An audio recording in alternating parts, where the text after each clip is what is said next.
Okay, so here's the deal. You're alive right now, probably because there's a squishy red meatball inside your chest beating like a cheap drum set. But what if I told you there was a man who straight up lived without one? Like, no heart, not a robotic replacement, not a donor, just machines strapped into him, making him the closest thing to Darth Vader we've ever had, minus the lightsaber. Meet Craig Lewis, a man who basically said, "Who needs a heart when you've got batteries?"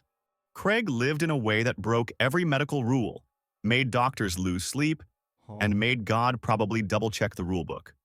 Craig wasn't just some random dude. He was a Texas guy with a nasty condition called amyloidosis. Basically, his body started treating his organs like an Etsy craft project, clogging them with proteins they didn't order. His heart was failing, and doctors had two options: let him die or go full Frankenstein.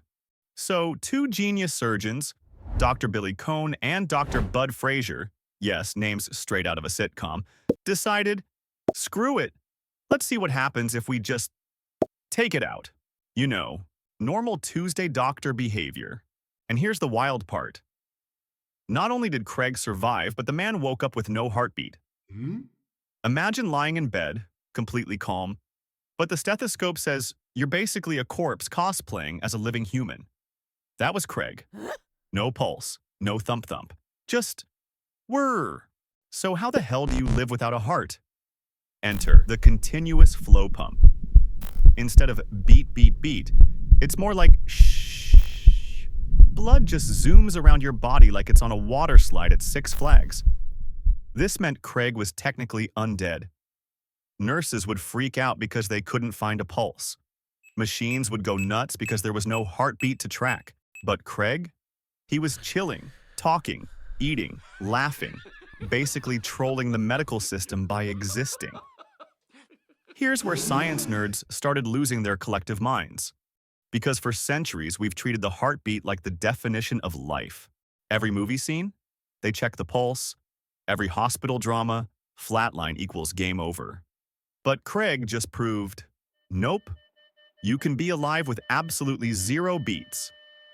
So imagine ER doctors everywhere screaming internally like, well crap, do we need to invent a new definition of dead now? Fun fact, humans have always been obsessed with the heart. Ancient Egyptians thought it was the seat of the soul. Medieval doctors believed it controlled emotions. Even Shakespeare was out here writing, "My heart aches," instead of the more accurate, "My blood circulation device is stressed." And then Craig came along like, actually, you can delete that organ and still play Xbox. Imagine explaining that to Aristotle. His brain would short circuit. So what's it like to live without a heart? Craig had two power packs, basically looking like Ghostbusters gear, running pumps inside him 24/7. He literally had to plug himself in at night. Yeah, forget charging your iPhone. This man was charging his existence. And here's the kicker. No pulse meant no way to check if he was stressed, excited, or even terrified. His body just stayed in robot mode. You could jump scare him, and instead of his heart racing, nothing. Just Craig blinking like, nice try. Now imagine being his wife. You lean on his chest at night, expecting the good old thump-thump of life. And instead, you hear the buzz of a dishwasher. Romantic, right? The public was fascinated. News outlets called him a man without a heart. Some people even thought he was proof of future cyborgs. Conspiracy theorists were like, Step 1, no heart. Step 2, Terminators. This wasn't supposed to be permanent. The pump was meant as a bridge until a donor heart was available. But Craig's condition was so bad, he became the human guinea pig. Doctors risked everything, his life, their reputations, medical laws, because let's face it, if this failed, they'd be called lunatics instead of pioneers. Explaining this to kids is hilarious. Imagine telling a 5-year-old, this man has no heart. The kid instantly goes, oh, like Voldemort. And technically, yeah, he was basically a muggle Voldemort with a hospital gown. This raised the biggest question. If the heart isn't necessary, what makes us human? Is it the brain, the soul, or just the Wi-Fi signal that keeps Netflix running?